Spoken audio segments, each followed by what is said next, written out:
ஈரடியும் புகழ்தலையும் ஒரு முகமாய் கருதும்படி செவி உரைத்த முத்து குமரன்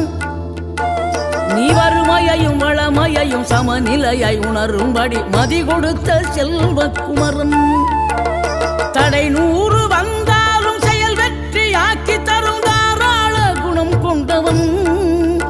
நீ வலை வீசும் அறிவுக்கு தொலைவானவானாகி மாறாது அருள் செய்பவன் தீராத காதலோடு திருவடியை தொழுபவர்க்கு திரவியமே தருகின்றவன் நீ தாராள உள்ளமோடு தவக்கோலம் கொண்டு பெறும் தார்மீக பொருள் தந்தவன் தார்மீக பொருள் தந்தவன் ஆறுபடை வீடும் அருள் வழங்கும் முருகா அருகே நீ ஓடோடிவா மூவிரண்டு முகம் ஜொலிக்க 2 கரங்களுடன் ஆதரவு தரவோ